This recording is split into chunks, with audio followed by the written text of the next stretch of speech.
María inventa relatos desde que despertó del sueño de la infancia. Curiosa empedernida, ha llevado a sus lectores a conocer partes de la historia reciente de la mano de Elisa, Sara o Inés, compartiendo escenarios reales pero ficticios, en los que las luces vencen a las sombras. Hoy hablamos de ópera y vida con María Rech. Bienvenida, María. Muchísimas gracias, chicas. Estamos tan felices. O sea, no te haces una idea, Vamos, yo súper feliz, de verdad. Feliz de haberos conocido. Qué guay, qué guay. Viniste ayer a ver La pasajera. Sí. María Rech es una escritora maravillosa, jovencísima y talentosísima, y que tiene ya 3 novelas publicadas. Y sobre todo nos gusta mucho, yo creo que la caracteriza el rigor histórico con el que trabaja y escribe, y a la vez te cautiva la historia que cuenta. Y no te aburres nunca porque siempre van pasando cosas en sus novelas. Ay, qué alegría, oye, que me veáis así mis novelas, porque justo es la manera, ¿no?, en la que cuando empecé a escribir quería que se me conociera. Así que feliz de que me leáis. Qué bien, qué bien. Viste la ópera ayer, La pasajera, que va del Holocausto. Te queríamos preguntar qué te ha llamado a ti. Vamos a empezar por qué te llamó más la atención. Pues yo creo que lo que más me impactó es el cómo se conjugan los dos ambientes con tanta perfección, ¿no? Que tienes de alguna manera esa escena, no sé si puedo dar mucho detalle. Sí, sin problema. Pues ese detalle del barco, ¿no?, en un plano superior, y después esa manera de meterte en Auschwitz directamente, que parece que estás ahí, ¿no? Es muy envolvente el juego de luces, la caracterización. Yo creo que fue el primer impacto, ¿no?, el verme dentro de todos esos detalles y de una atmósfera en la que es tan realista, ¿no?, es tan real, y que enseguida yo creo que te ayuda muchísimo a empatizar con los diferentes personajes, ¿no?, que son maravillosos, y que, bueno, pues a través de también las letras, ¿no?, que es pura poesía, te va llevando por toda la historia de estas dos mujeres al final. Sí, totalmente. Tú escribes siempre con mujeres, personajes femeninos, así que... Sí, siempre me parece que las mujeres, bueno, tienen muchas historias muy interesantes que contar. Totalmente, y que se han contado demasiado poco, además. De momento. Ahí estamos. ¿Venías con alguna idea preconcebida, porque nunca habías visto ópera? No. ¿Alguna idea preconcebida de qué te ibas a encontrar o algo que te sorprendiera? Pues quizá como idea preconcebida, fíjate, quizá a lo mejor tenía a lo mejor más referencias de aspectos quizá más clásicos de la ópera, ¿no?, y que con La pasajera te das cuenta, pues de que es una ópera un poco más moderna, más actual, ¿no? Y yo creo que se nota, desde mi ignorancia absoluta sobre música, se nota un poco también en la propia instrumental, ¿no?, un poco los detalles que te llevan también incluso a... yo creo que la banda sonora, ¿no?, de incluso películas, ¿no?, es muy cinematográfica, yo creo, la música en este caso. Totalmente. Además, o sea, sí, lógicamente no es una ópera clásica como lo que más o menos todo el mundo se hace una idea, un Rigoletto, una Bohème, una Traviata, claro. Pero es verdad que lo que creo que puede ser interesante para la gente que viene por primera vez a ver algo y ve La pasajera es que tampoco es una música contemporánea difícil de escuchar, ¿no? Exacto. A mí por momentos me recuerda, fíjate, no sé con quién lo hablaba ayer, a Fantasía 2000 de Disney. Fíjate. Un poco... Bueno, ¿sabes por qué? Porque hay un momento, aunque esto sea un poco friki, que suena a la consagración de la primavera de Stravinsky. Anda. Y esto ya es siglo XX. O sea, Claro. estás ya dentro de unas sonoridades que se acercan.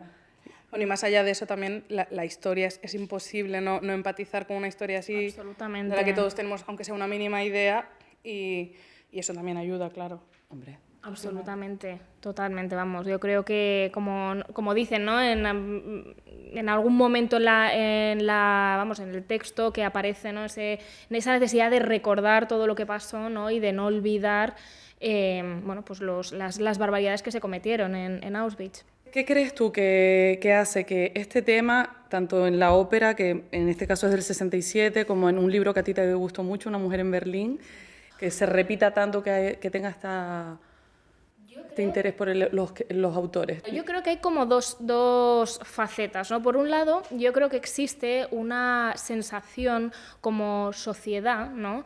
De necesidad de recordar, ¿no? Y de tener este tema muy presente, precisamente por el grado al que se llegó, ¿no? de deshumanización y de barbarie en lo que es la Segunda Guerra Mundial y concretamente, hablando más específicamente del Holocausto, ¿no? Y por otro lado, yo creo que ese nivel tan, yo creo que nos cuesta en el tiempo actual, aunque hoy en día están pasando barbaridades, ¿no? Día tras día, pero es cierto que una barbarie tan sistematizada, que yo creo que es lo que a todos nos deja absortos, ¿no? del asunto del Holocausto y horrorizados, también genera una absoluta incomprensión, ¿no? Yo hace unos años visité Auschwitz y después de visitarlo tenía muchas más preguntas porque cuando es realmente una idea abstracta, ¿no?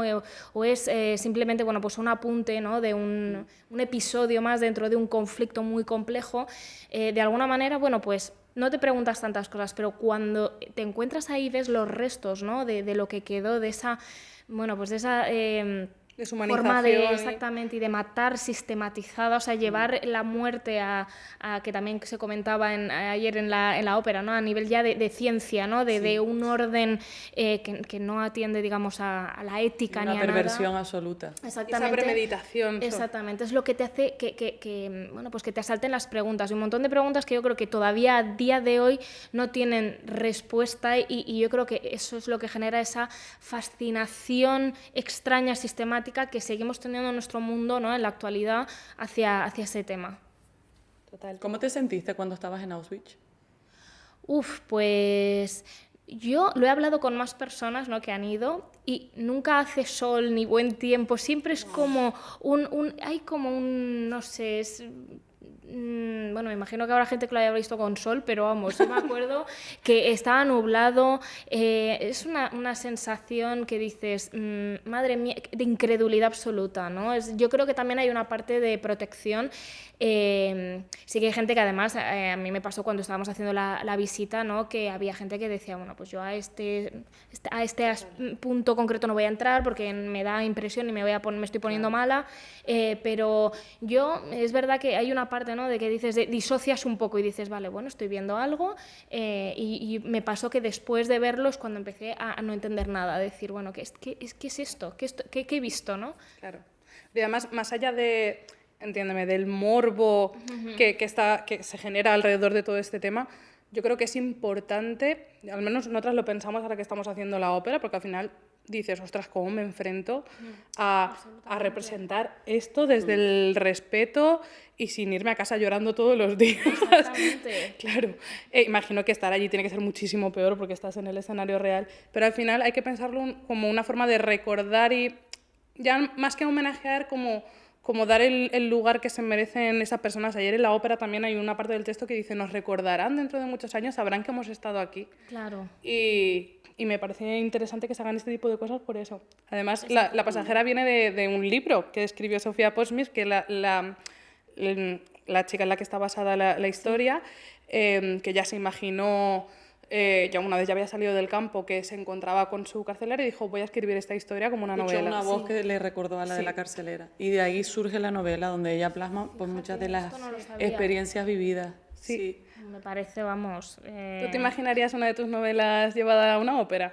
Bueno, a mí todo lo que es la conexión, ¿no? Entre arte, ¿no? Me parece, bueno, es como que no me lo llego a imaginar nunca, porque es como, al final, las páginas de un libro dices, bueno, humildemente, ¿no? Este es mi rinconcito, y todo lo que sea que la historia se transforme te parece un sueño, ¿no? Dices, bueno, alguna vez pasará, ¿no? Que la novela tenga vuelen hacia otros ámbitos, bueno, sería un regalo, sería un regalo. Creo que ¿has tenido alguna propuesta de llevar papel y tinta al cine o a series o a...? Pues digamos que de forma firme, ¿no?, y concreta, de momento no hay nada, pero vamos, es algo que me gustaría muchísimo, ¿no? El transformar la historia, ¿no? Por una parte, yo siempre digo, yo soy novelista y yo disfruto muchísimo de la escritura y de cómo se plasman las historias, ¿no?, en el papel con las herramientas de un novelista, ¿no?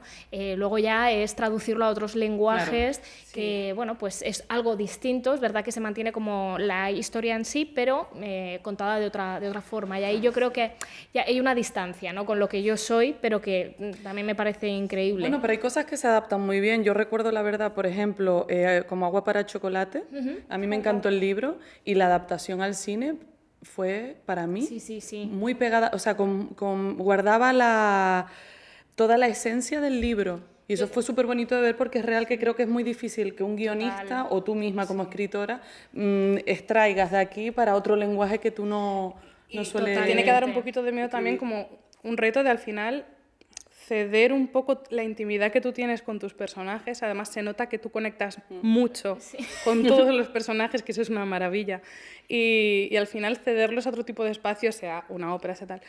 es como entregar un hijo un poco, ¿no? También. Claro, y de alguna manera también porque tienes que asumir, ¿no? Nunca me he visto en esa situación. Seguro que, bueno, pues compañeros escritores que, bueno, pues hayan vivido la experiencia sabrán un poco cómo es. Yo la verdad que, por lo pronto, de momento, pues no lo he experimentado, pero sí que tiene que haber un punto, ¿no? De, por ejemplo, el novelista, por ejemplo, en mi caso, ¿no?, trabajo mucho con los monólogos interiores, ¿no? También un poco, aunque esté escrita tanto en primera persona como estoy utilizando a lo mejor un narrador omnisciente en tercera persona, me voy mucho, como decías, ¿no?, a lo que piensa el personaje, cuál es su evolución, cuál es su viaje, ¿no? Y eso es cierto que hay en otros formatos pues que se tiene que sustituir, contar lo mismo, ¿no?, pero de otra forma, ¿no? Y eso también tienes como que abrazarlo, ¿no? Claro. Y disfrutar de que tu historia, bueno, pues se cuente de otra manera, con otras claves, ¿no?, otras herramientas, otros recursos, y creo que es algo, bueno, muy bonito, ¿no? Yo lo que digo, el arte, la cultura es, no sé, a mí siempre que pues hay intercambio, como el podcast que estáis haciendo, es al final es un regalo y yo creo que nos enriquece y nos nutre a todos. Totalmente. Qué guay. Sí, además, lo guay en este caso, en La pasajera, fue que Sofía pudo ver la ópera. Morí hace dos o tres añitos, y la pudo ver representada varias veces y viajó para a Chicago, Sí, en todos los sitios que se ha hecho y hay licencias en la ópera, por ejemplo, creo que la trama con Tadeusz no está en el libro original, pero no sé, me encantaría poder saber cómo gestionó ella eso, ¿no? Y si formó parte de esos cambios, si los abrazó. Como para la película. Claro. Hay una película de este libro que ella escribe, que claro, ella también estuvo en el proceso con el director. Claro. Entonces también ahí hay un respeto, primero porque la invitaban cada vez que se representaba la ópera, como para hacerla, además, como estábamos diciendo, es un tema tan sensible y tan sensible además cuando se hizo, que era el 67 todavía, ¿no? Yo pienso que ahí estaba todo muy abierto, muy reciente, como para encima no respetar la opinión de la autora del texto, ¿no? Y en este caso además como bueno, pues al final tan biográfico, ¿no? Y viviendo una situación tan traumática y tan fuerte. Es verdad que el compositor también estaba muy sensibilizado con el tema porque tanto sus padres como su hermano habían estado en Auschwitz y los acabaron allí también. Entonces, madre mía. Sí, esto es... Uno no es consciente de que es algo que, bueno, evidentemente según pasan los años se va alejando en el tiempo, pero que todavía es una realidad bastante cercana, ¿no? Nuestra generación. Antes de ayer. Sigue quedando primero descendientes y, bueno, vivos quedan todavía, quedan poquitos, pero quedan... Y no hace tanto fue uno de los últimos juicios de Nuremberg. Fíjate. De un nazi. Sí, a lo mejor hace 5 años, antes de la pandemia, que me acuerdo un juicio todavía. Que tú dices, madre mía, esto sigue en movimiento. No, es que... Y las heridas que no se cierran, que hay gente que se va sin haber podido, no sé, sentir justicia o sentir paz. Pero bueno. Absolutamente, porque luego la vida sigue y ¿dónde encuentras, no? Yo creo que la paz a lo que has visto y lo que has vivido, yo creo que es difícil, ¿no? Reconciliarse con un mundo que ha permitido que ocurra eso. Sí. Pero bueno, también hay óperas alegres, de verdad te lo prometemos. Que está bien que haya de todo. Alguna hay. Estoy abierta a recomendaciones. No, de verdad. Cuenta con nosotras. Todo tiene su puntito de drama, de muerte, pero... Hombre, si no vamos un poquito a la sangre, no conmueves a la gente igual. Claro. Pero es que el drama es parte de la vida, hay que... Vamos. Total. Fluyendo sin dramar. Fluyendo sin drama. Por ejemplo, nos interesa mucho, ya yendo a una cosa un poco más alegre, nos impresiona un montón cómo hiciste para publicar tu primera novela. Sí. Esa forma de creer en ti, igual que creen en ellas mismas tus personajes, no sé si hay algo de relación o no. Cuéntanos un poco cómo fue ese proceso de sacar tu primera novela. Pues bueno, yo siempre he sido la típica niña, ¿no? La que le ha encantado pues inventarse historias, escribir y bueno, yo estudié periodismo y luego un máster en comunicación, sabiendo que bueno, pues la escritura me iba a acompañar, pero yo de alguna manera siempre como que lo fiaba a largo plazo diciendo, bueno, ¿cómo voy yo a tener la oportunidad siempre? Porque yo no tenía cero contactos en el mundo editorial y claro, al final es un mundo que más o menos todo el mundo tiene esa imagen, ¿no? De es un mundo, bueno, pues del que tampoco tienes mucha idea, claro. No conoces a mucha gente. Lo que pasa que, bueno, pues llegó a mi cabeza, ¿no? La historia de Elisa, todo esto, bueno, pues a raíz de haber leído la biografía de mi tatarabuelo, que él era autor de... Estamos in love con ese Queremos saber su nombre. Pues bueno, lo digo... Sí, perdón. Ahora. Continúa y luego hablamos de él. Y entonces, bueno, pues descubrí ese Madrid de finales del siglo XIX, principios del XX, ¿no? Y ese Madrid intelectual de los periodistas, del Ateneo, y me apetecía muchísimo, bueno, empecé a preguntarme, ¿no? Si yo en ese Madrid qué opciones hubiera tenido para dedicarme a lo que había estudiado, el periodismo. Entonces, de esa pregunta nació la historia de Elisa Montero, que es la protagonista de Papel y Tinta, mi primera novela, y bueno, cuando terminé la novela, bueno, pues hice al principio el movimiento, yo creo que clásico, ¿no? Que es de, bueno, me informé, sabía que tenía que hacer como propuestas editoriales, lo mandé a varias editoriales tradicionales, pero o no me contestaron o me dijeron que no, ¿no? Entonces me redirigían en algunos casos a la editorial de autopublicación que tenían y dije, bueno, pues voy a valorar la autopublicación. Me decidí a que fuera en Amazon porque, bueno, quería controlar un poco yo todos los pasos y hacer un buen plan de marketing y comunicación y demás. Y bueno, pues cuando tuve ese plan de marketing hecho me di cuenta, ¿no? De que necesitaba dinero para financiar muchas de esas acciones, porque algunas pues en internet sí que tienes herramientas gratuitas o bueno, pues baratas, ¿no? Y que bueno, pues no suponen de un gran gasto, pero luego, por ejemplo, pues en una novela yo creo que es interesante, ¿no? Hacer una corrección ortotipográfica, tener un informe de lectura, es decir, una persona objetiva, profesional que te diga, vale, esto es publicable o no. Entonces, bueno, pues todo eso al final eran gastos y decidí que, bueno, que el primer paso era hacer una campaña de crowdfunding o de micromecenazgo que, bueno, pues la hice en Berkami, que es una página que está especializada en proyectos culturales en español y, bueno, pues esta página te da 40 días para conseguir, bueno, pues el objetivo de recaudación que tú lo marcas un poco en colaboración con ellos. Yo lo marqué en 2.000 euros, si no me equivoco, y bueno, fue también, conseguí esos 2.000 euros en las primeras 24 horas del proyecto y luego, bueno, pues se acabaron sumando pues más de 130 mecenas y conseguimos duplicar el objetivo de financiación, por lo tanto, bueno, pues al final fue un éxito. Y a raíz del buen funcionamiento de la campaña de crowdfunding, llegó a oídos del alcalde, del que era alcalde de la población en la que yo vivía antes, que, bueno, pues me invitó al ayuntamiento para que contara, bueno, pues mi proyecto y ayudarme un poco, ¿no? Porque él estaba muy involucrado con todos los temas culturales y de apoyo a los jóvenes. Sí, además falleció hace poco, así que bueno, yo creo que en Colmena siempre se le va a recordar por el apoyo que dio a la cultura y a los jóvenes.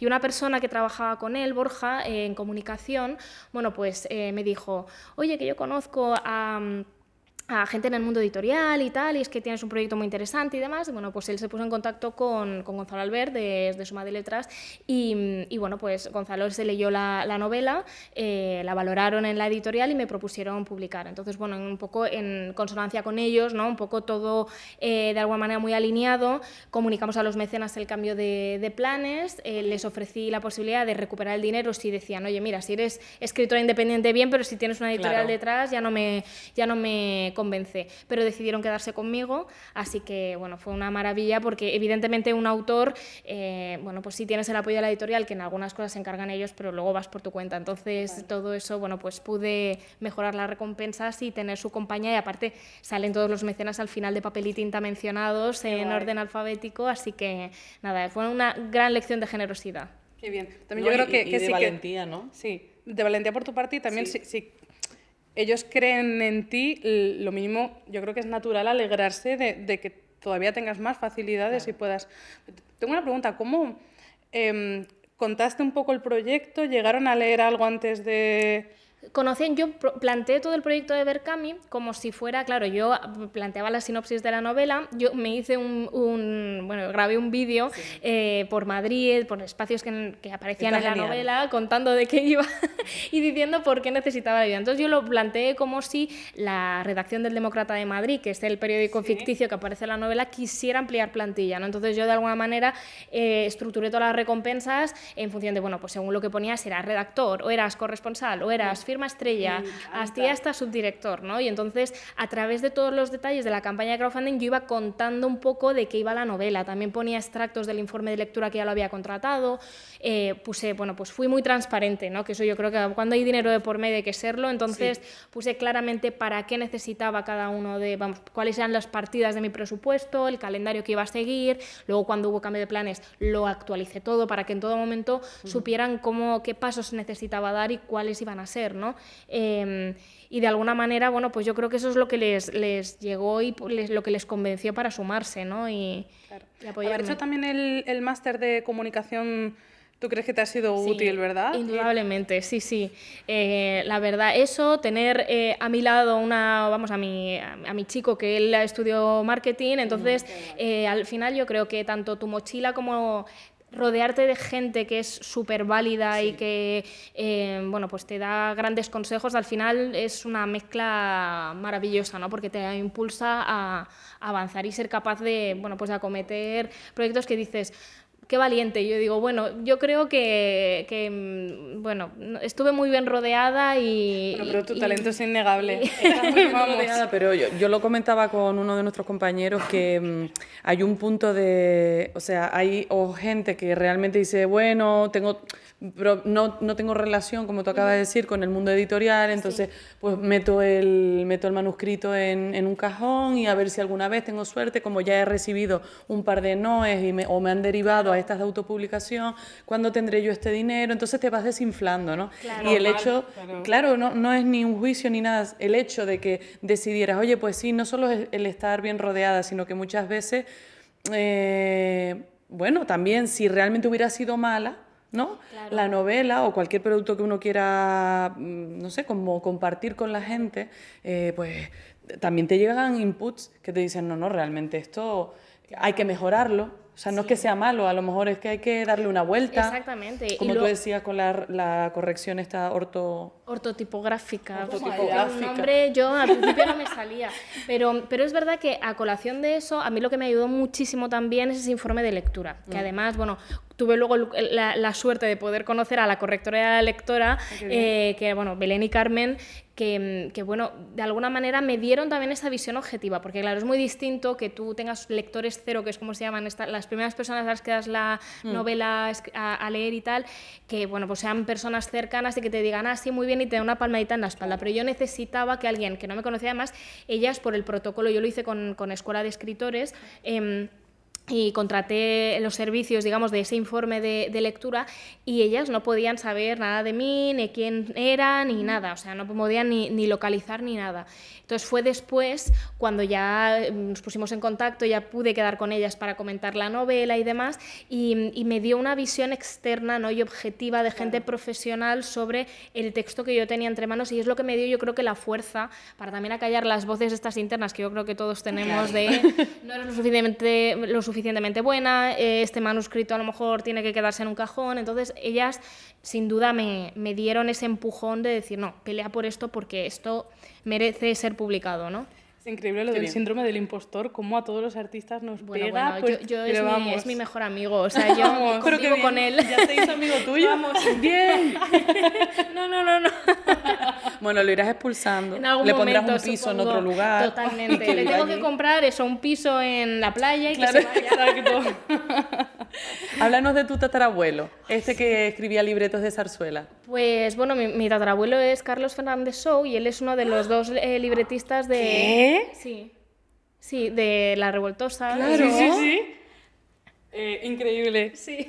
¡Qué guay! ¡Qué fuerte! Sí. Porque ahora hemos cantado chorrocientas cosas de Claro, eso. yo soy María Rech López Acedo Purón Fernández Sou, es mi cuarto apellido, y bueno, pues mi abuela siempre ha intentado, yo creo que tanto para mí y el resto de los nietos, ¿no?, por esa rama, porque ahora ya somos una familia muy grande, ¿no?, Claro. y ya hay muchísimas ramificaciones, pero mi abuela siempre, ¿no?, ha intentado que, bueno, pues lo conozcamos, y bueno, nos ha puesto zarzuela desde muy pequeños, así que, y yo me acuerdo que mi abuela tenía, bueno, y sigue teniendo, que lo vi hace poco en su casa, tiene unos vídeos de las zarzuelas que yo creo que se hicieron en versión para televisión, para televisión española, que yo, bueno, me las devoraba de pequeña.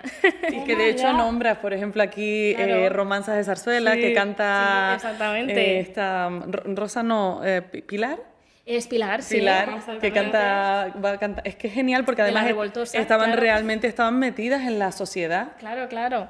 Y exactamente lo que canta es de La Revoltosa. Sí. Y dije, bueno, ahí hago un guiño. Mi moreno, sus ojos son los míos. Ahí Está en una guajira. Ahora entiendo todo. ¡Cuánto Qué talento! maravilla. ¡Qué guay! Y entonces sí que has escuchado mucha zarzuela, y también hemos visto que sueles escribir con música clásica. Sí. O sea, sí, no tengo un conocimiento instrumental. muy amplio, pero cada vez intento entender más, ¿no?, de música clásica, pero sí, me gusta mucho. También porque yo creo que pues las melodías, además me he hecho hace poco, en mi firme convicción de aprender más de música clásica, el curso de Jaime Altozano. ¡Oh, qué guay!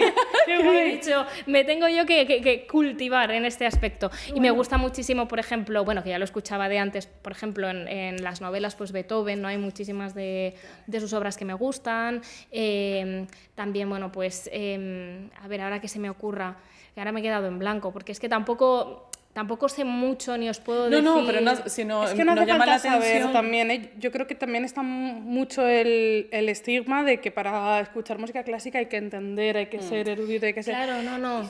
Y cero, o sea, entiendo de dónde viene ese Sí. prejuicio, porque durante muchos años ha sido algo muy elitista, y más la ópera. Sí. Pero al final todo habla de lo mismo. Yo escucho igual rap que pop, que ópera, todo tiene algo un mensaje que, Exactamente. que No, contarte. Y lo alucinante es que cuando empiezas a bucear en la música clásica te das cuenta de la cantidad de canciones, pero obras, ¿no?, que conoces sin saber, no Claro, les pones ni nombre ni autor, pero de repente están todas en tu biblioteca mental, y la verdad es que, vamos, yo lo disfruto un montón, y es la música también porque yo creo que es importante en los periodos en los que es accesible, cuando buceo en una época determinada, conocer qué música escuchaban. Te ambienta. ¿no? Porque yo creo que al final es un todo, ¿no? Y sobre todo cuando hay personajes que pues eso, van a visitar un teatro, van a tomar contacto, ¿no?, con el mundo cultural del momento, porque luego cada novela es un mundo, y hay novelas que están más pegadas a temas políticos, otros más a temas culturales y demás, pero me parece muy interesante saber qué escuchaban, ¿no? Qué era lo que, bueno, pues qué música estaba en su mundo, la que buenamente se puede acceder a ello, ¿no? Que hay veces, como si te vas muy atrás, pues no, pero Bueno, pero sí, te sí. tendrías que ir a Egipto. O sea, así exagerando. Así. No, pero a mí me llama la atención porque es verdad que yo recuerdo estudiar y me ponía a lo mejor la radio y tal. Con música vocal no puedes estudiar porque hay un discurso, al menos yo o tú, ¿no? O cualquiera que a lo mejor nos dediquemos a esto, pero con la música instrumental, según qué cosa sea, se puede quedar un poco de fondo y realmente te ayuda a concentrarte. Hombre, igual Beethoven, pues la novena te deja un poco así. Claro, pero tienes que encontrar exactamente, tienes que encontrar la adecuada para el momento, ¿no? Para la escena que estás escribiendo, pero absolutamente, o sea, yo creo que ayuda muchísimo más y yo creo que, no sé, es como que te tienes que fijar en... Bueno, es que es una fantasía, ¿no? Cuando te fijas y estás... Yo creo que también educas un poco el oído, ¿no? Cuando también te nutres de esas melodías, ¿no? Cuando estás trabajando, a veces de forma activa, otras de forma pasiva, simplemente están ahí de fondo, ¿no? Pero sí, absolutamente. Sí, yo creo siempre también, siempre pienso que los niños tienen que estar expuestos a la belleza. Entonces, da lo mismo, tú llévalo al museo, que esté expuesto. Llévalo a un concierto, que esté expuesto. Luego, no tiene que ser artista, no tiene que ser nada, pero va a haber algo en su sensibilidad que ya lo feo está también. No, entiéndase lo feo, estéticamente hay un montón de cosas y de gustos, pero que le roce por un bonito edificio, no un buen edificio, es que da lo mismo, cualquier rama. Y ya no solo lo feo, la desgracia está... O sea, sí. Absolutamente, y generar esa inquietud, ¿no? Por todo lo artístico y lo cultural, que yo creo que es que... Yo lo pensaba ayer, viendo La pasajera, que decía, bueno, que estamos también muy acostumbrados, que oye, que también es tan genial, ¿no? Pero que vivimos pegados a pantallas, ¿no? Y cuando ves algo así tan directo, tan crudo, tan sin artificio más allá de lo artesanal, ¿no? De cada engranaje que funciona y te hace meterte en la historia, para mí eso es una maravilla que ojalá no perdamos nunca, por mucha pantalla que haya, que está muy bien, pero vamos, ojalá el papel, ¿no? Y lo artesanal. La parte tangible. Claro, las pantallas, o sea, no es ir en contra de la evolución ni de la tecnología, sino todo puede convivir. Exacto. Lo que pasa que a mí también me gusta, tú comentas por ahí que te gusta leer en papel, a mí también, porque además hay estudios que hablan de que realmente para la memoria y todo es mejor leer, estudiar en papel, porque la pantalla no tiene olor, no lo estás tocando, no están tantos márgenes involucrados. Y sobre todo que no sé si a vosotras os pasa, pero a mí la vista con las pantallas, o sea, es que cada vez peor. Entonces digo, mira, necesito... Dime que escribes a máquina de las antiguas, ojalá, por favor. No. Ese es mi problema, que me paso la vida pegada al ordenador escribiendo y así, pues yo hace unos años no llevaba gafas, pero fíjate, aquí las tengo. En tus novelas todas están en unos ambientes históricos pretéritos y en momentos difíciles, tanto de España como en el caso de tu segunda novela que está ambientada en Suiza, en la Segunda Guerra Mundial precisamente. Sí.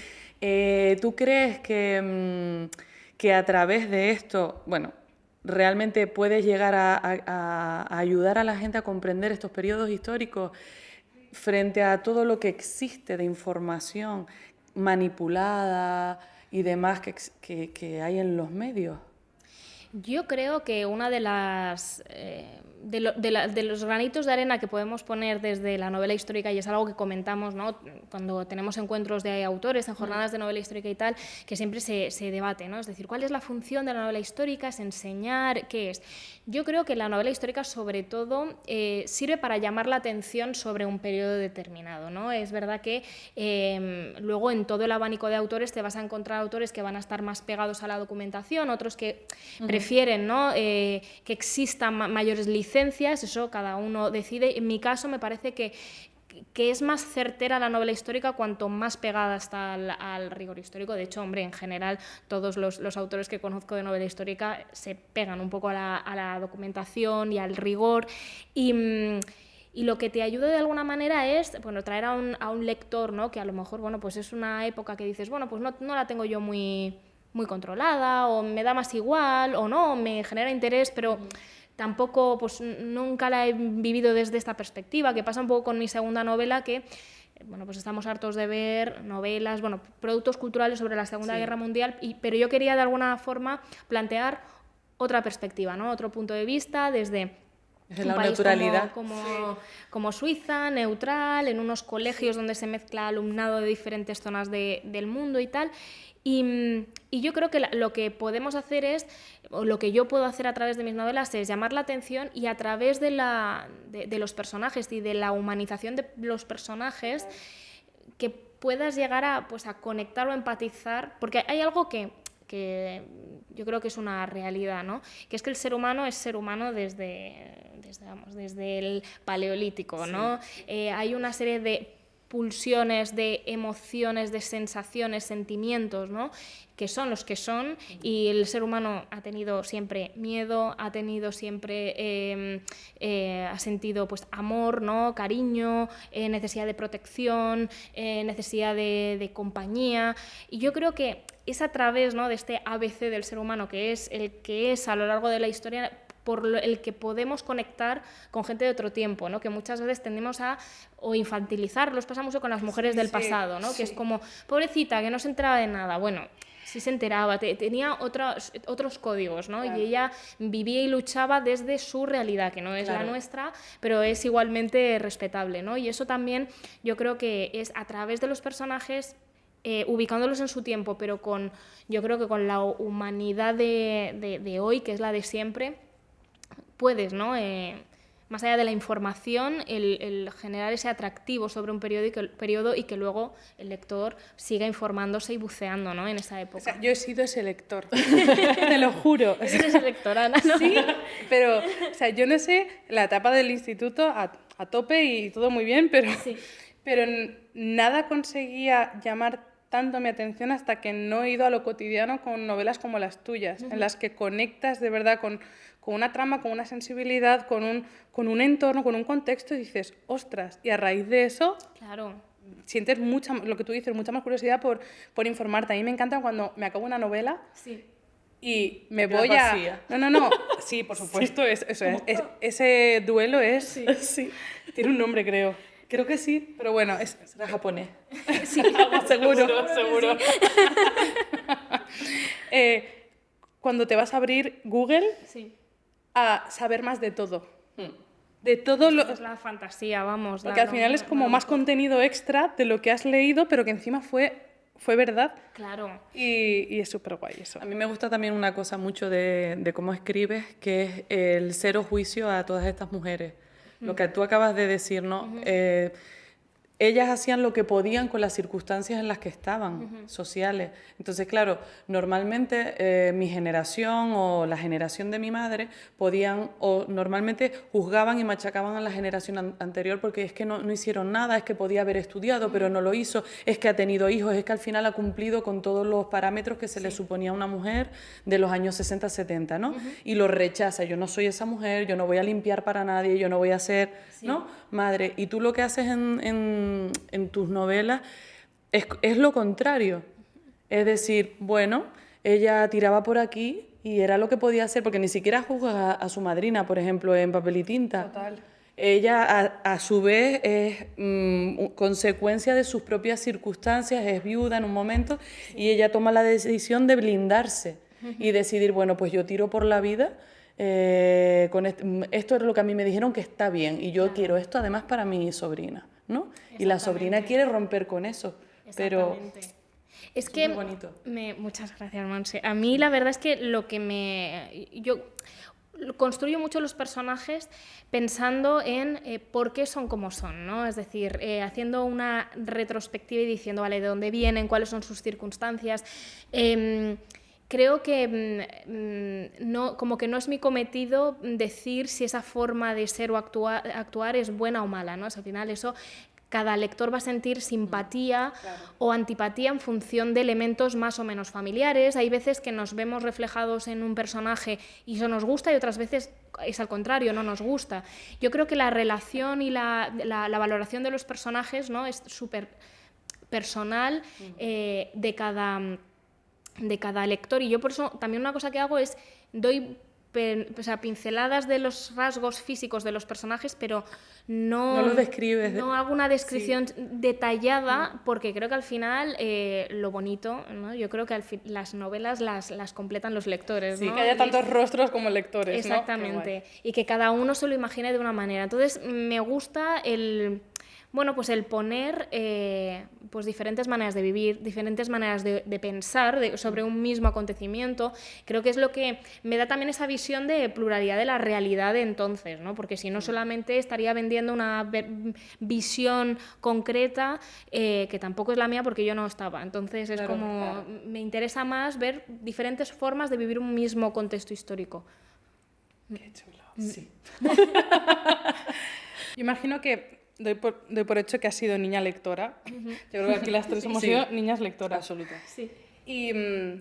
Y yo recuerdo con mucho cariño... También de la super pop. Hombre, por supuestísimo. Por supuesto.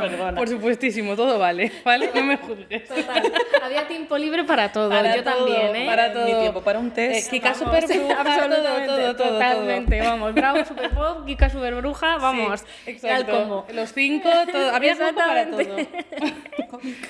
¿Y a qué lugares crees que te lleva la lectura cuando eres niña, en diferencia de lo que te lleva de adulta? Todo aporta muchísimo, pero yo creo que cuando eres una niña que tienes tantos estímulos y a que todo te lleva a la imaginación, es casi, igual me lo estoy inventando, pero para mí es casi un milagro que una historia concreta te mantenga pendiente durante tanto tiempo, porque los niños necesitan cambiar todo el rato de estímulos. Y yo pienso, madre mía, con lo inquieta que era, y era capaz de estar 3-4 horas así, en plan, a escondidas por la noche leyendo. Con una linternita que tenía yo azul. Total, así. Sí, debajo de la cama. Yo decía que tenía tu miedo a la momento, oscuridad, decía que tenía miedo a la oscuridad para que me dejara la luz encendida toda la noche, y en realidad era porque leía Kika Superbruja. Yo es que los de Kika me los devoraba, ¿eh? O sea, Total. era una cosa, me encantaban.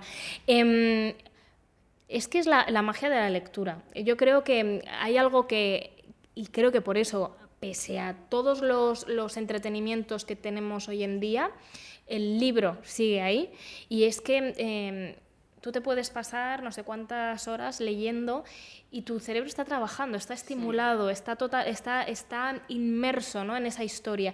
Y fíjate que es simplemente pues poniéndonos muy, muy extremos, son simplemente unas letras, ¿no?, en un papel, y dirías, ¿qué magia tiene esto? Pues yo creo que tiene la magia de la mente de cada uno, ¿no? Por eso es tan poderoso. Tú sabes Es muy íntimo también. Exactamente. Lo bonito que es yo leer esto, vamos a poner, ¿no? Muchas cosas que yo he leído o he visto, como soy de Tenerife, parece que no, pero hay un punto en la insularidad que cuando vienes a Madrid es mucho más increíble, creo, no lo sé, que cuando vienes de otras provincias. Entonces el estadio, el Bernabéu es como mucho más grande, la Puerta de Alcalá, y dices, madre mía, estoy aquí, esto es real. Llegas aquí con una maleta de cartón llena de sueños y un una gallina chorizo. bajo el brazo, así, mirando los rascacielos. Pero no es broma, porque aunque lo hayas visto en la tele, lo hayas escuchado, para mí, yo escuchaba, siempre he sido me ha gustado mucho la radio, y ver que está la casa, ¿cómo se llama ahora? La Casa Azul, ¿no? Esta que está, bueno, edificios, por ejemplo, el del Instituto Cervantes. Cuando yo lo vi, me impresionó mucho. Entonces, cuando lees parece una tontería. No lo es. De muy paleta, pero lees esto. Bueno, vienes aquí y ves, vas a Botín, vas al Riojano, paseas por sitios que has leído, la experiencia es genial. Porque hay una parte de tu vida que has vivido en esa novela. Claro. Parece una tontería, pero tu imaginación ha estado ahí. Por eso el duelo ese de cuando acabas una novela. Y es que además has estado tú, entiéndeme. No es como cuando ves una película que todo el mundo ha estado en los mismos sitios de la misma forma, aunque también tiene o una serie. Has estado tú con tus personajes, no sé, igual es demasiado poético, pero yo lo siento así. Pero es que yo creo que es justo esto, es decir, es esta sensación, ¿no?, de meterte de lleno dentro de la historia, porque yo insisto, la estás terminando tú. O sea, al final hay cuestiones, o sea, no es lo mismo, por mucho que las dos os leáis papel y tinta, no va a ser nunca la misma historia al 100% que yo escribí, que ha leído Monse o que has leído tú, Ana. O sea, al final cada uno le pone el toque de simplemente caras de Las gente voces. que conoces, voces, Sí. referencias de tu propia vida, ¿no? Conectas con un personaje más, con otro. A mí me hace muchísima gracia, ¿no? Cuando comentas con gente que ha leído tu novela, hay veces que dices, bueno, es que son novelas distintas, ¿no? Claro. Están hablando de, o sea, uno me dice una cosa y el otro la radicalmente contraria, y dices, ¿cómo puede ser? Pero sí es lo mismo, pero porque al final es el lector el que la termina, y por eso yo creo que es tan poderoso luego pasear por todos esos lugares, que bueno, a mí también me ha pasado desde el lado de ser escritora, ¿no? El luego ir a esos sitios, ¿no? Por ejemplo, en el caso de Papel y Tinta, evidentemente. Además, estuve haciendo rutas con lectores al principio, Ya no. paseos. Tengo que retomarlo. Es que lo dejé de hacer con la pandemia y son de esas cosas que no he Podemos ir, recuperado. si haces. Queremos ir. Por supuestísimo. Pero, por ejemplo, con Una promesa de juventud fui a Suiza y fui al bosque en el que está ubicado, vamos, en el que están ubicados los colegios. Fui a Orgen, el pueblo, fui a Zúrich. De alguna manera fue como muy mágico, ¿no? Yo lo pienso y digo, estoy loca. Digo, Sí, ¿esto me lo he inventado que igual yo? ¿Qué mágico de qué? Pero- ese primer encuentro una de las protagonistas con Zúrich, Sí. que se hablan, que intiman, que Sí. tienen ese primer encuentro, pues Sí. claro, al final irte allá a vivirlo jolín, te da muchas más herramientas. Exactamente, y yo creo, y es algo, por ejemplo, cuando es novela histórica, ¿no? Y sobre todo cuando está más distante la época, realmente ir a una ciudad tampoco te ayuda 100% a nivel documentación, pues porque son ciudades distintas. La que existía, por ejemplo, en el caso de Los Mil Hombres de la Libertad, el Madrid de principios del siglo XIX o el Cádiz de principios del siglo XIX, al de ahora, hombre, hay elementos comunes, evidentemente el mar sigue estando donde está, hay ciertos aspectos que sí que te pueden servir, pero son cosas como más, son sutilezas que yo creo que luego se nota, ¿no? Cuando has estado en un sitio y puedes también volcar ese feeling, ¿no? Personal que te despierta. Pero bueno, luego al final siempre tienes que tener muy, muy en cuenta que es una ciudad distinta la que existía antes y que bueno, pues ha ido cambiando, ¿no? Se ha ido sobreescribiendo a través de la arquitectura y Claro. del urbanismo, y ha ido evolucionando, sobre todo en estas épocas sobre las que yo escribo, siglo XIX-XX, es que claro, el cambio... Sí, había muchas más diferencias entre ciudades que ahora. No, y Sí, sociales, lógicamente, y muchísimas. sociales. Entonces, Sí, tú sí. estás como en un yacimiento con un montón de capas que vas escarbando Exactamente. con el pincelito Sí, hasta sí. que llegas a la capa que quieres. Exactamente. Te quería hacer otra pregunta. ¿Vas a veces, por ejemplo, fuiste al Festival de Novela Histórica de Tacoronte? Sí, el año pasado. Tercera edición. No sabía que existía. No, la verdad que no. Como llevo ya unos años Sí, viviendo en claro. Madrid, tampoco no lo conocía. Y te quería preguntar a ti como escritora, ¿qué te supone, o sea, cómo te enriqueces tú yendo a este tipo de, no sé, de coloquios, de encuentros con los lectores? Pues son oportunidades maravillosas, maravillosas. Yo he tenido la suerte, es verdad que yo empecé a publicar en 2019, enseguida vino la pandemia, y entonces he echado durante esos primeros años mucho de menos evidentemente el contacto con lectores, pero también con otros compañeros. Claro. Y lo que te ofrecen estas jornadas, ¿no? De novela histórica, tanto las de Tacoronte, que está ahí José Zoilo a tope con ellas, y bueno, yo creo que son de estas citas que van a ir tomando fuerza año tras año.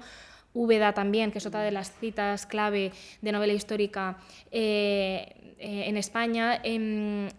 De alguna forma te ayuda, bueno, pues a conocer a personas súper interesantes.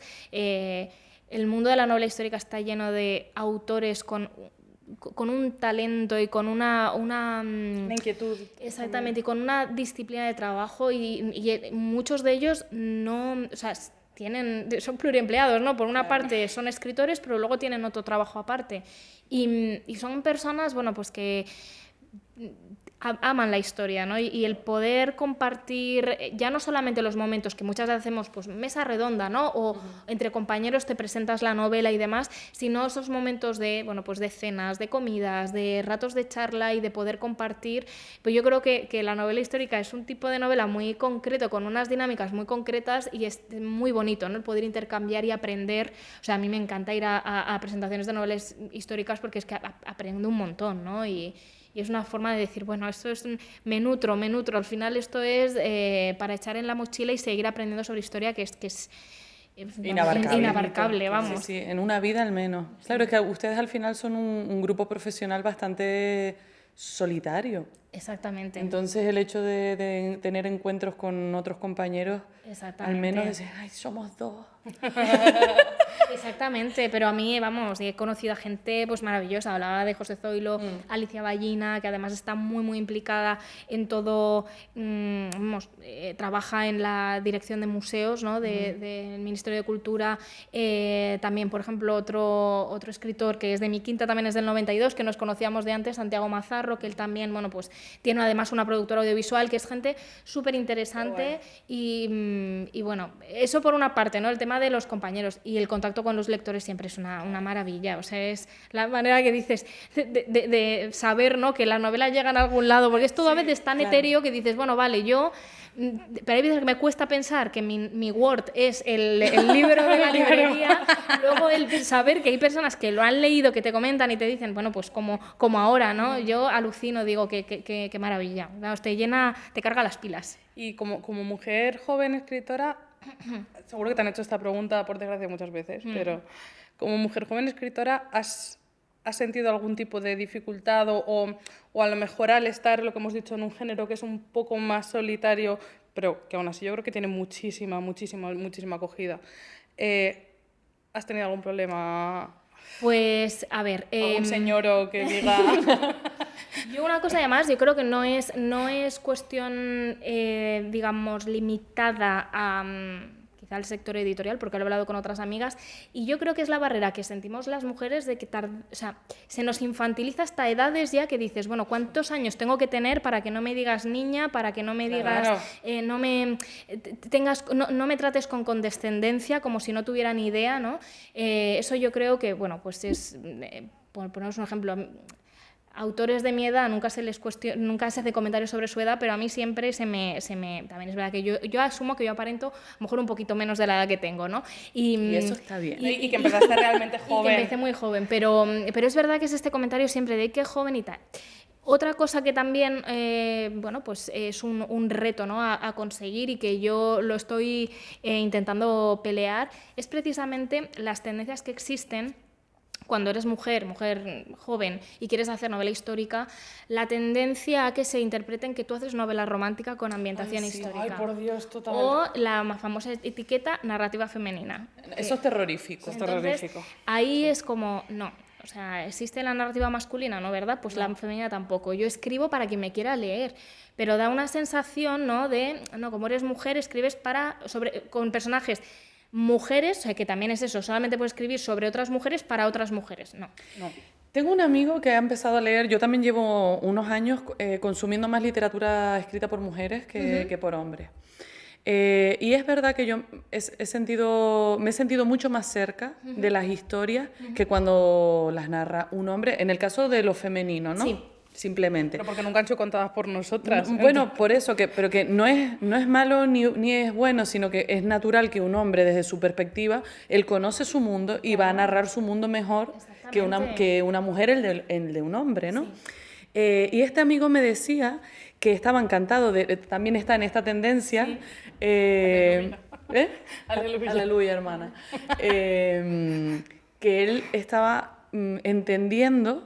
O sea, estaba encantado por la expresión de las emociones que se refleja en la literatura escrita por mujeres. Fíjate. Sí, y a mí, Lucía Lienmayer, yo qué sé, cosas, una que me viene ahora que hemos leído los dos, cuentan historias de mujeres o de hombres, pero la mirada es otra y a él le resulta más cómoda, más humana, es que al final, y más emotiva, y conecta con él. Entonces es una capita. Exactamente. Que se le cae. Y que al final, el prejuicio, que todos los tenemos, ¿no? Exactamente, pero que tiene que existir, yo creo que esa libertad de que cada uno se acerque al libro que quiera, ¿no? Como decíamos, dejarse, improvisar en la librería y dejarte un poco guiar por tu instinto, tus impresiones, lo que te apetece leer en ese momento, ¿no? Es que una misma persona en diferentes momentos de su vida le apetece leer cosas distintas, ¿no? Entonces, tampoco podemos olvidar que, bueno, pues al final los libros están insertos dentro de un mercado, ¿no? Y es muy... Yo creo que tira piedras, ¿no?, sobre nuestro propio tejado, ¿no?, cuando se nos etiqueta en exceso, cuando se nos coloca en lugares que de alguna manera pueden llegar a dejar aparte de tu público objetivo fuera, ¿no? Porque dicen, ah, bueno, pero es que esto es esto seguro que es una novela ahí romanticona. No, perdona, o sea, yo he tenido que discutir, ¿no?, el hecho de decir, mira, mis 2 años de documentación valen lo... Bueno, de documentación, mis 2 años de documentación y trabajo en una novela valen lo mismo que los trabajos los 2 años de el tipo de enfrente, ¿no?, que no dudas que es novela histórica, pero lo mío sí que lo cuestionas, dices... Y al margen de que haya una historia de amor. Claro. Como si no nos pasara a todos, ¿sabes? Claro. Claro, es que el hecho de que haya una historia de amor no implica que la novela sea, con todo el respeto, de Corín Tellado. Exactamente, exactamente. Pero además es que también es un acto de honestidad con el lector, porque es que si no, al final el lector llega a tu novela, incluso el que es amante de la novela romántica, llega a tu novela y dice, ¿pero qué es esto? O sea, ¿qué es esto? Claro. Es que esto yo no es lo que venía buscando y también es... Al final, los lectores a lo mejor insatisfechos, pues tampoco, yo creo que nadie queremos tenerlos, ¿no? Entonces, es una de las cosas que yo también estoy peleando más e intento, pues explicarlas, ¿no? Y decir, no. O sea, hay escritoras de novela romántica maravillosas y la novela romántica es maravillosa, y como pero... tú decías, hay espacio para leer de todo. A veces tienes que leer una novela del oeste y ya está. Exactamente. Como leía el padre de un amigo mío, novelas del oeste, pues ya leía. Claro. Es verdad. Exactamente, cada uno, por eso, o sea, al final es o no liarnos tanto con las etiquetas, ¿no? Claro, que el lector no tenga que pasar esa barrera de la etiqueta. Claro. Porque muchas veces directamente dirán, no voy a pasar por esta sección porque está catalogada por y qué van a decir y con estas masculinidades que poco a poco van tal, pero, ¿sabes? Ya tienes que, como ha hecho tu amigo, por ejemplo, superar ese prejuicio y decir, voy a dar una oportunidad a esto sin importar qué se diga de mí o qué, ¿sabes? Sí. Exactamente. Total. Jolín. Y volviendo a la ópera... Y ya para terminar, que ya te tenemos un montón de rato aquí. Encantada. Terminamos con el secuestro, María. Hemos aprendido muchísimo de ti y de verdad, o sea, increíble. ¿Hay algo que te haya llamado la atención y que quieras preguntarnos sobre el montaje, sobre... la ejecución, general, algo que... Porque nos interesa mucho saber... las personas que venís a verlo, que no tenéis tanto contacto diario, ¿qué es lo que más llama la atención? Si la puesta en escena, cómo se hace esto, cómo... No sé si me estoy explicando fatal. Sí. Pero... a lo mejor os tengo otra hora preguntando cosas. Voy a intentar ser escueta, pero a ver... Lo que tú quieras. Y si no tienes ninguna duda, vamos, igual... a mí me llama la atención... Luego nos mandas un Word. Sí, por supuesto. Pero...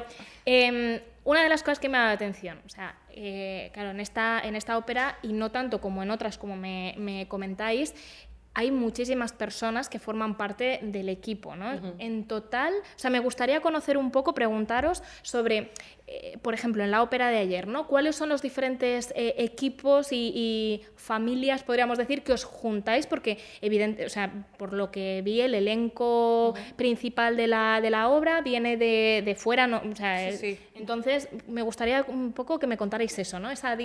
La dinámica. Los departamentos. Los departamentos y Jolín, pues yo creo que en total en el teatro, a lo mejor ayer, que podía haber de entre equipo... orquesta, coro... 400... 300 y algo personas 400 seguro.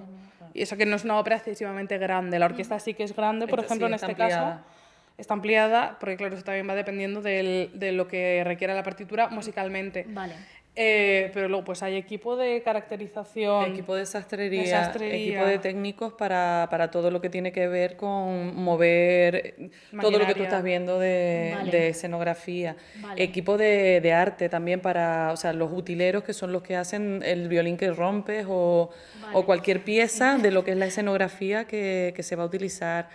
Toda la regiduría que nos van dando las llamadas para nosotros y allí dentro del escenario te van diciendo que entres, que salgas, cuándo es el momento de cada uno. Los otros directores, para mí. Sí, la directora, en este caso, su asistente, También hay coach para idiomas, porque se canta en este caso en alemán, en ruso, inglés, francés, también, sí. ¿no? Entonces hacen falta también coach para los cantantes, los repertoristas, los pianistas que lo montan con ellos, nuestros maestros. Claro, y por supuestísimo también todo lo que implica un edificio como este, que es pues seguridad, limpieza, bueno, imagínate, pues esto que tiene 8 plantas para arriba, 8 para abajo, al final a mí lo que me apasiona es el engranaje que hay para que luego todo funcione, que al final a lo mejor la cara más visible...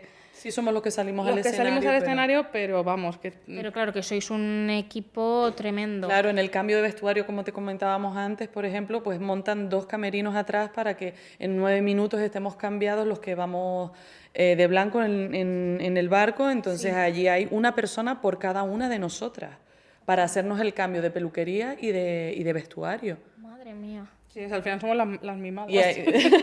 Sí, la verdad que sí. Sí. Bueno, y luego toda la planta la cuarta planta, que es todo producción, dirección, comunicación. Claro, o sea que... todos los contactos, todo lo previo que implica tener a este elenco, no tener a otro, toda la reserva, porque bueno, de una ópera, archivo, para las partituras... partituras. Bueno, esto Madre mía. Sí. ¿Y cuándo fue, o sea, cuándo iniciasteis los ensayos para...? Desde el principio de temporada, desde agosto se empezó a leer. El coro intermedio, por lo menos, sí. Luego los solistas de normal hacen un trabajo previo individual en casa y vienen aquí como un mes y medio, un mes antes, depende mucho del teatro. Este teatro, por lo que he oído, tiene fama de ensayar bastante tiempo, que eso siempre es algo hasta donde yo sé que los solistas disfrutan, porque al final es más tiempo para poder meterte en el personaje, trabajar con el director de escena y hacer tuya la producción también. Y en este caso solo hay un cast, solo hay un reparto.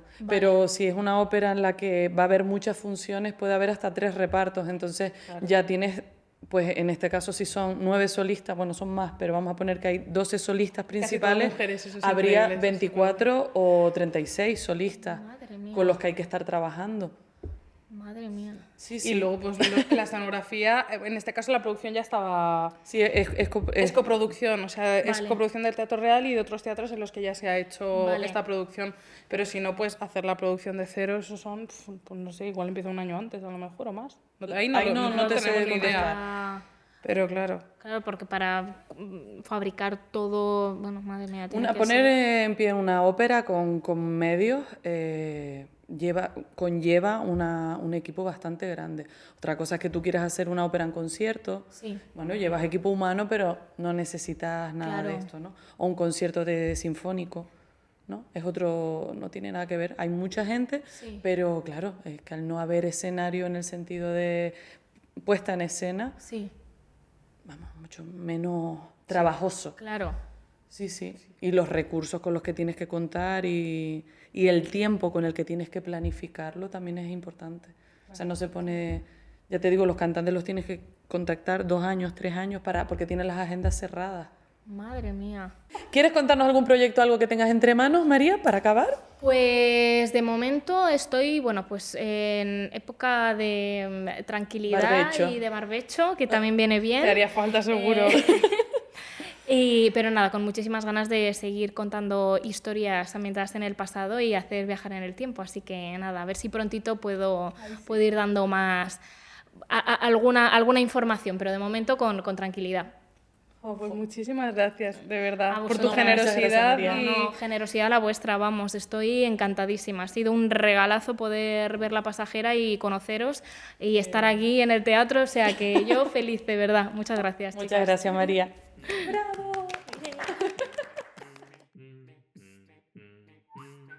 Lo que acabas de escuchar es un episodio de El Gallinero Real, un podcast de Ana Arán y Montse Martín, con la colaboración de Intermezzo, grabado y producido por Víctor Cruz e Ignacio Campillo. Puedes vernos en YouTube y Spotify y también puedes seguirnos en Instagram, @elgallinerorealpodcast.